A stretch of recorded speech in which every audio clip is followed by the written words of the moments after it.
Masa masoyo, masa masoyo, masa bundakate, masa kimikomba, masa bundakate, masa kimikomba, masa masoyo, masa masoyo, masa masoyo, masa bundakate, masa kimikomba, masa bundakate, masa kimikomba, likolo ya Rwanda, masa masoyo, masa bundakate, masa kimikomba, nzambele nzambele nzambele nzambele nzambele na likolo bayanke na se. Daniel Tsapou. Il Lobake, tous en a armé. On a détruit l'armée. Alors, c'est là ça. Mais sur le plan diplomatique, est-ce que, au monité que non, le président s'est battu comme un seul homme? On a diplomatie à l'Okuta. Je te démontre la diplomatie à l'Okuta. C'est-à-dire qu'à chaque chose, résultat. Moussalo bazo sala pour le peuple, résultat na faut pour le peuple. Résultat zani, le bien-être. Diplomatie wana et pesibiso ni paix ni bonheur. Par contre, quand la diplomatie wana n'écoute et saigner ba caisse à l'état. Et saigner. Et mbongo zo bimate. Na biso John, on calculer chaque voyage à chef de l'état son mbongo bima combien. Félix Azobima. Daniel Tsapou. Na biso ko Félix Azobima. Parce que d'ailleurs, tant que vous avez dépassement budgétaire, à la longue, il faut aussi à Félix, il faut faire la part des choses. Attention que nous avons la moine en Belgique, nous avons attention que nous avons tabané, nous avons donc tous les voyages au chef de l'État effectués, une équipe sur des milliers de dollars et bimak. Au Rwanda, il y a des sanctions, honorable. Sanctions salines. Oh! Il y a des sanctions apportées. Oh! Et puis si vous bonheur, oh! et puis si vous paix, oh! Guerre et Sili. Ça c'est fort, hein? Guerre et Sili. Oh! Parce que ces sanctions-là, efficacité dans les ici terrain que bien-être à peuple. C'est-à-dire que parce qu'il y a eu sanction, guerre et Sili. Parce qu'il y a eu sanction. D'ailleurs, je t'informe, aujourd'hui les grandes puissances du monde, de manière tacite, baso solo la si le départ de Félix. Départ à Félix. Non, est-ce que Bisoto un pays souverain? Oui. Est-ce que son habit sera décidé ailleurs? Ce qui a un peuple à la Simanaï, Yokati Bango Barolonga. Yoni peuple à Simane. Peuple à Siba Félix. Peuple à Simane. Moi, la commune. Peuple, Félix à Simane. Simane. Ils ont sonné pour l'élite congolaise. Ils ont sonné pour les politiciens congolais. Au bout de les canabas plateau, au Rwanda, ils ont agressé Bisso à la Sima Félix. Bah, c'est Kakabiso na Mukili. Bah, c'est Kakabiso. Bah, c'est Kakabiso. Oh, comment ça? Bah, c'est Kakabiso. N'est-ce pas que Bisso peut toujours attaquer? Tu attaques les Wat. Yébissa en place, tu attaques. Yébissa en territoire autosuit. Banda Bitumbo, Banda, Kuna entraîne à Bunagana. Yébissa en territoire. Yébissa en yosa journaliste. Peuple bazola nangai. Babengo na téléphone. T'es aussi. Territoire boy, yebisa territoire de base. Par contre, Utokala, tango gome kwei président leki na télévision yoka français. Hein? Ba François Egola la Maroc wana, wa ba dessin animé. Yoka président, je vous assure, nous allons réagir, une réaction vigoureuse. Réaction vigoureuse à c'est parce qu'il est trahi par ses propres frères. Non. Aujourd'hui, Nangande Azana, bateau à commandement. Aujourd'hui, Nassima, on a ma politicien pelé. Aujourd'hui, le président a dénoncé que Kabila qui est derrière tout ça. On a Congo, Daniel Tsapou. Daniel Tsapou na telemi pour na biloko misato. Ok. Et l'ora liboso, kolakisa na peuple congolais que Félix Azalukuta. Félix, mais c'est le chef de l'État, attention. C'est là que c'est le chef Abouka. C'est là que ça. Ok. Et là, il a besoin de Félix Azalukuta. Chef Abouka, à cause de son balabon. Oh, Daniel Tsapou, sans preuve. N'a pas de preuve. Président Kosara. Président, c'est le discours Abiba Kangaba Port, il est gagné sur Zala Ratamboka. Bakangate. Yo, ça, je Bakanga Port, mon côté. Oh. Non, tu la Port à Boma. Non, ça, c'est pas possible. Pour l'action de Kouta Liboso. Président. Dans l'action de Kouta Mibale. N'a constaté sans le Kouta. Tokene le Kouta Mibale. Et ça, diplomatie. Yom Toro Lemba. Tokei. Dans l'action de Kouta Mibale. Président Lobi Kende Tigo Mekwe, tu dois attaquer Siko. Et puis tu récupérer le territoire. Bataka Wat. Bataka. Dans l'action de Kouta Misato. Le Kouta est belé. Le Kouta, c'est quoi ma casse? Ou a-t-il l'homme, famille politique? Banimba Zoba, peuple congolais. ote eza Rwanda Félix azolinga bongisa mboka eza Rwanda. Est-ce que bilelo que Félix asengi bakutana Kabila na Uganda wezo Soubasement Félix est mou Félix asengi abengi ba patin yefaka kutana Daniel Safou John Yoza na retardé ça suba patente bakomi ba interlocuteur bakomi ba partenaire non Daniel Safou kutu nazo informé basengi Félix a présenté l'esquisse na maloba la nyoso na websa bananga. Est-ce que tu sais que Félix na AFC faut bakutana na Doha Daniel Safou oui bien c'est pas vrai. Est-ce que que AFC bazana Doha bazana ba négociation ba négociation na Félix peuple congolais est bien moté peuple congolais est bien moté où la nyoso ça ni faiblesse to ça ni bongo ça ni papa na yo na armée gagnera te bazo gagner bazo botoba ba territoire et ça bon yebisa ne gagner wapi John kusala te pour na journaliste du Magara Daniel et gagner les wapi John pardon tout le monde m'a ninga armée na se gagner les wapi. D'abord, on a armée. Non, il ne faut pas dire ça, Daniel Safou. Le président dit j'ai trouvé une armée bien structurée. Le Rwanda a conçu son développement sur base de la minerai congolais. Développement Rwanda. Kagame conçoit son développement pour le peuple na lia, azana kimia, a rejoint pata wapi, abino rejoint pata na Congo. Félix Abakiamote, Abakiamo. Mais tant qu'il y a continué à pouvoir, Abi c'est un partenaire fiable. Bisoto Beleli. C'est un frère. Et c'est politique au même moment pas cloué. Au moins il a cloué si que Daniel Safou. Kagame comme on est là. Kagame on est là. Donc on dit on va parler mal de bois. On va asana sans été. Kagame azole là. Kagame yemo président Ganga. Kagame ko kotandaku akokima asakala ngaite fachi mokengele ya bana Congo. Wapi mokengele yam. Tozo kufa tous les jours. Les gens meurent à l'est. C'est comme si aujourd'hui on part à Kagame, moi c'est là ça. N'a un intérêt mon auteur aux part à Kagame, moi je suis congolais. Très bien. Mais regardez mais là où je suis. Je refuse. Bako sa peuple. Bala qui sa peuple ceux qui m'a mozo marché de ça Kagame. Aucune fois vous dites que Félix est responsable. Où est la responsabilité de Félix? On veut déplacer les débats par des mensonges. Oui. Daniel Safou. Nzele beba ote Rwanda, ote o Kagame. Le premier responsable, il y a malheur Nabiso, il y a destruction à l'État, il y a destruction sociale, c'est Félix Tshilombo. Biso to nomara to tchara Kagame président Nabiso te. Biso to yebi Kagame te, biso to yebi Félix. Ce qui est Félix a yebani na Kagame. Soit na masouran to yebi na Félix. C'est à lui de construire une armée dissuasive et professionnelle.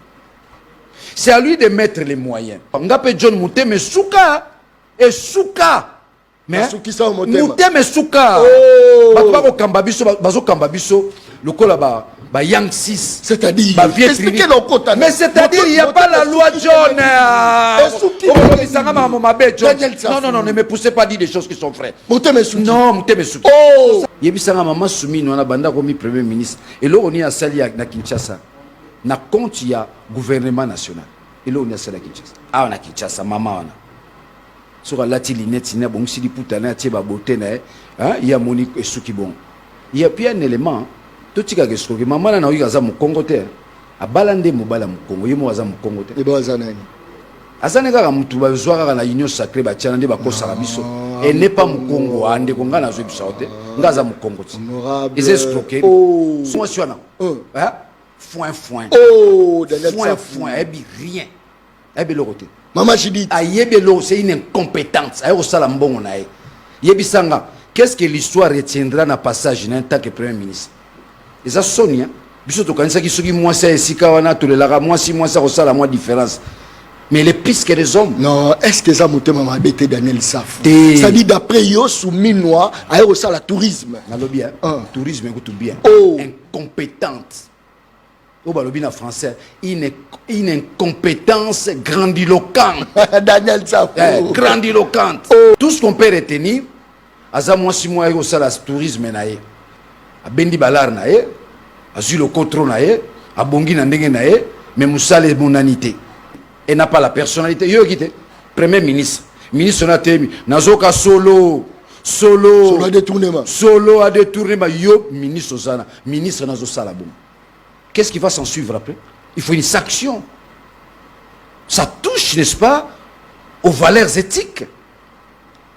devant l'opinion jeunesse oboza censé bola ki sabongo lobine bo kambamboka nanzela ezaye na bino l'esprit de l'intention de construire l'état matata n'avait ba ministre belé ba l'école ils avaient l'intention de construire l'état soumis dans un hôtel to tikera pour naza maman pour naza moisi 0 sur 10 c'est une femme qui a échoué lamentablement dans l'histoire politique à Congo ba otanga kombo na été azana trace monta tiki bazabat oyo nzamba sala ba onte po ba diriger Congo bazo diriger Congo na misu makasi bazo diriger Congo parce que ezali récompense au bazo sala bango tout en étant incompétent ou incompétente ba se retrouver dans le gouvernement bazaka na mission moko loyauté à Chilombo hein respect na Chilombo et si ils n'ont pas de compte à rendre au peuple congolais. Ils rendent compte au président. Ce qui fait que l'appareil de l'État est Panzani, et Koufi, et Zalisouté. L'État congolais c'est devenu un État fantôme. Mobutu a construit 32 ans l'unité nationale. La cohésion nationale, pendant 32 ans. Bien qu'Azalaka dictateur, mais sa gouvernance est caractérisée par l'unité et la cohésion nationale. Pendant 32 ans. N'est-ce pas, c'est à 6 ans, Félix a détruit l'homme. Félix a détruit. A détruit l'homme. Dans le moment où est-ce que ça discours à Malonga, ou soit ils sont tout au lobali loba moko, bino tout s'allier derrière Félix Antoine Tshisekedi, afin que l'ennemi soit battu à Daniel Tsava. Pour moi, c'est comme si Boza on dirait bangouna la population. Qui a interdit à Félix de construire l'armée? Qui a demandé à Félix de ne pas commencer par l'armée, mais à banda par saut de mouton? On va banana saut de mouton. Saut de mouton. Mon temps Félix a eu pouvoir. Programme va venir saut de mouton. Saut de mouton on peut y avoir. Saut que Zambie, au compagnon de saut de mouton. On met saut de mouton à Bissau. Et quand on a nani Costa Mutambalo solo. Mon dit saut de mouton à Bissau. Saut de mouton à Bissau. Vous sentez il y a ce qu'on appelle la surfacturation. Bayiba. Au moins la saut de mouton kasi yango nde bakanga di kamere na dossier ça. Ah tikali kamba kamere. Voilà bon frère nanga ezaka yete bango na bango na bayiba bango na bango bakosela ka. Dans la longue to démontrer ngo bango na bango. Et puis c'est un homme d'état. So azaki de tingai boy. Mon jugement. Te wana ba obesa ngati wana Félix Mtazwaka. Oh kamera ça homme d'état. Ngada ne saf na jugement na. Bubengi na mwasi nanga. Elle est 420 milliards. Non, voilà voilà Chilombo Mtazwarango. Odessa voilà ngai. Voilà Chilombo. Mais Kamera fait preuve d'un homme d'État. Un homme d'État, c'est celui qui construit, pas celui qui détruit. Atali que suna bimisi marambo. Mboke ziki. Donc de ce côté-là,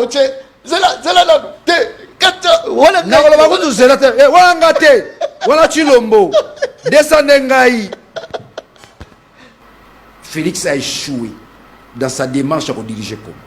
Mais pour le relaxer, chèque nae, Batunae, ses partisans, Bazoli a relaxé que Félix a échoué. T'es Rwanda, t'es Kagame, t'es guerre, t'es Félix, t'es. Dis-moi, mon colonie Nisoyoka, au nom de la responsabilité politique, que Félix a reconnaître que non, mais ce que vous avez dit, t'es Rwanda, t'es Kagame, t'es rébellion. Les premiers responsables de l'échec au vivre, c'est Félix. Cet échec est traduit en une seule phrase. Non. Félix n'a pas construit l'État. Félix a détruit la cohésion nationale. Félix a détruit l'unité nationale. Par quoi? Par l'institutionnalisation du tribalisme. Moni nanga téléméli. Nanga téléméli, article 64. Et là, comme on dit, to téléméli, article 64. Mais il ne faut pas appuyer nanga. Pardon? Il ne faut pas appuyer nanga. Nanga qui est dans la position, ma belle. Ngai naza na opposition non armée. Très bien. Il y a une opposition armée. D'ailleurs, il y a des gens qui respecter Makassi. On respecte Makassi. Ah, Tika Boye. Président Koutal Nikoyoka était. Le Kouta. Oh! Kouta. Oh! Tala. Président Romobenga. Oui. Mon frère Nanga. Azo senga bakutana. Président azo senga bakutana. Oui, ah, balongo papa. Information no suyango. Nalo bien. O mona bango suba ole kala ba débat. Benga bata inyo sake ba débat ya soupe. Ils n'ont plus un contenu. le côté comme na suka Félix a reçu la ngate Félix a reçu la ngate yemoko Félix na reçu la Kagame te et pas Nzambe bakuta na Kagame basa ba pantin yemo ko musenga bakuta mais pour nani pour arrêter l'avancée yananga. Donc je vais vous dire que rapidement, si on avait une armée dissuasive et professionnelle, Rwanda ne peut pas faire face à nous. Le Rwanda à peine a atteindre une armée pratiquement où il a 40 000 hommes. Le Rwanda. Bongo biso belo tozali. Il n'y a que deux choses. Ce qui fait que il n'y a que deux choses. Ou soit il est complice, ou soit il n'a pas de moyens pour faire la guerre. Mais place-moi il y a au moins un bel exemple.